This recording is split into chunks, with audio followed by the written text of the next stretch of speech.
कंचनपुर नगर में हीरे का एक बहुत बड़ा व्यापारी अपने बीवी बच्चों के साथ रहता है। वह बहुत आनंदमय जीवन व्यतीत कर रहा होता है।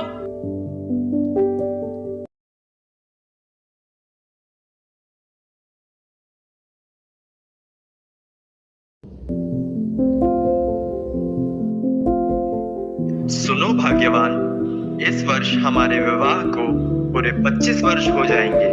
बताओ, इस बार तुम्हें विवाह की वर्षगांठ पर क्या उपहार चाहिए? भगवान का दिया सब कुछ तो है मेरे पास। आप और बच्चे साथ हैं मेरे, तो मुझे कुछ भी नहीं चाहिए। ईश्वर हमारी खुशियां ऐसे ही बनाए रखें। एक दिन अचानक व्यापारी को व्यापार में बहुत बड़ा घाटा हो जाता है।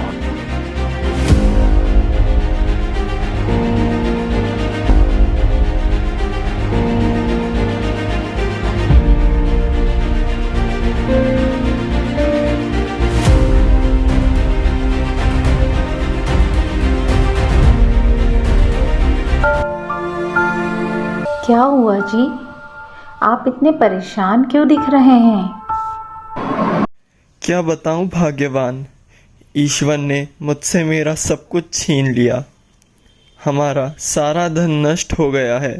हमें व्यापार में बहुत बड़ा घाटा हुआ है, जिसके कारण हमें ये घर भी छोड़ना पड़ेगा। हे ईश्वर, यह सब क्या हो गया? हमसे ऐसी क्या गलती हो गई थी प्रभु? और धीरे धीरे उसकी सारी कमाई जमा पूंजी नष्ट हो जाती है। माँ, हमें भी स्कूल जाना है। हम कब स्कूल जाएंगे माँ? जाओगे बेटा, तुम बहुत जल्दी ही स्कूल जाओगे। भाग्यवान, ईश्वर ने मुझसे मेरा सब कुछ छीन लिया। मेरा कमाया हुआ सब धन नष्ट कर दिया।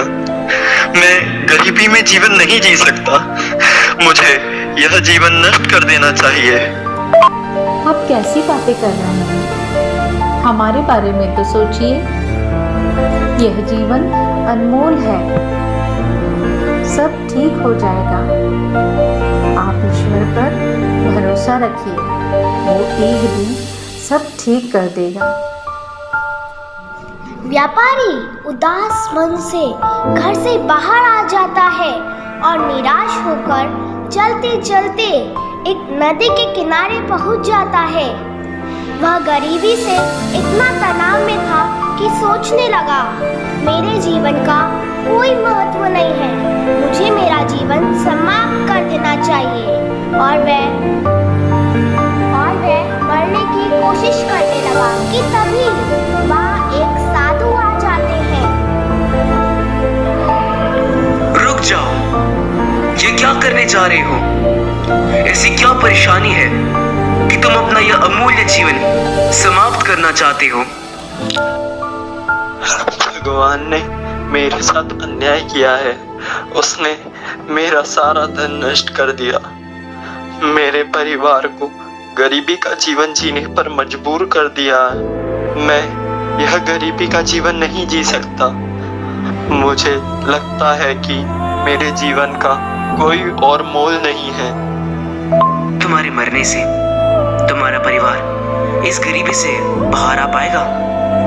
क्या तुम्हारे जाने से तुम्हारा परिवार सुखी रह पाएगा? तुम्हें अपने जीवन का महत्व समझना होगा। साधु व्यापारी को समझा ही रहे थे कि तभी वहाँ एक अंधा आदमी कुछ गुनगुनाते हुए हाथ में एक कटोरा लेकर निकलता है।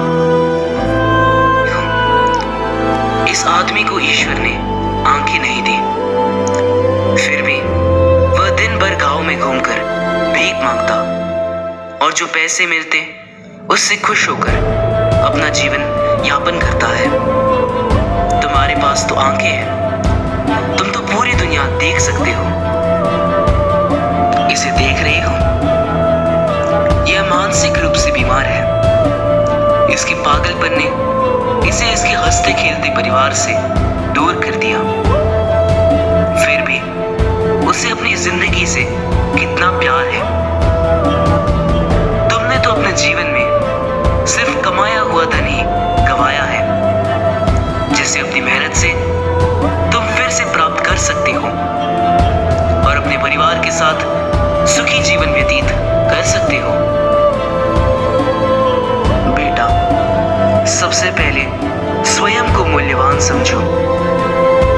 यदि तुम्हारे लिए स्वयं के जीवन का कोई महत्व नहीं, तो दूसरे की नजरों में भी तुम्हारी कोई कीमत नहीं होगी।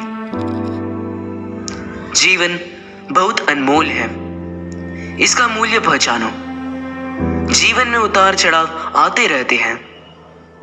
परेशानियों से हारकर जीवन समाप्त करना बहादुरी नहीं है, बल्कि परेशानियों का सामना करके जीवन में आगे बढ़ना, यह है सच्ची बहादुरी।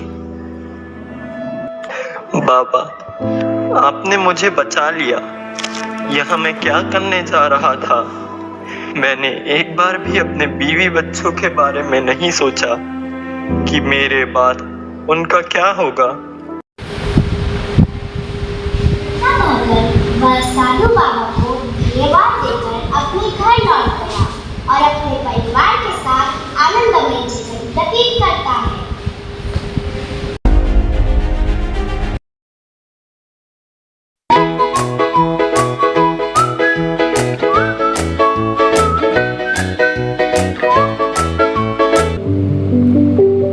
अब नेक्स्ट है ना।